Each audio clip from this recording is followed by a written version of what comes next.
దొంగ స్వామీజీల బాగోతాన్ని బయటపెడుతున్న మీడియాకు బెదిరింపులు పెరిగిపోతున్నాయి. ఫ్యాక్షన్ కిల్లా అయిన అనంతపురం జిల్లా పెనుకొండలో జర్నలిస్టుల ఇంటి బయట త్వరలో చంపేస్తామంటూ ఏకంగా పోస్టర్లు వెలిశాయి. మరికొన్ని చోట్ల పోస్టర్లు అంటిస్తుండగా స్థానికులు కేకలు వేయడంతో గుర్తు తెలియని వ్యక్తులు పారిపోయారు. వెంటనే ఇది కాళేశ్వర్ బాబా పనేనంటూ పోలీసులకు ఫిర్యాదు చేశారు జర్నలిస్టులు. ప్రజాస్వామ్య పరిరక్షణలో భాగంగా కథనాలు రాస్తున్న తమకు రక్షణ కల్పించాలని కోరారు. ఈ వ్యవహారంపై స్పందించిన పోలీసులు దర్యాప్తు ప్రారంభించారు. సంబంధిత వ్యక్తులను కఠినంగా శిక్షిస్తామన్నారు.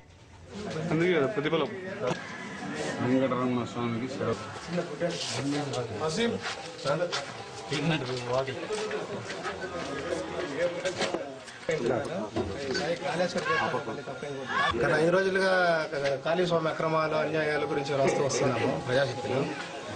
దాన్ని దృష్టిలో పెట్టుకుని నన్ను బెదిరించడానికో ఇంకో ప్రయత్నం చేయడానికో కాళేశ్వర పన్నిన బన్నాగంలో ఒక భాగమని భావిస్తాను. ఒక పాత్రికా స్వేచ్ఛను ఒక అక్రమదారుడు అక్రమాలు అన్యాయాలు చేసే ఒక వ్యక్తి అణగదొక్కడానికి ప్రయత్నించడం అనేది దురదృష్టకరమైనటువంటి సంఘటనగా భావిస్తున్నాను.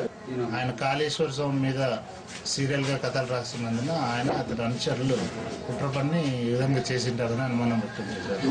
దీనిపైన మేము విచారించి కేసు రిజిస్టర్ చేస్తున్నాం.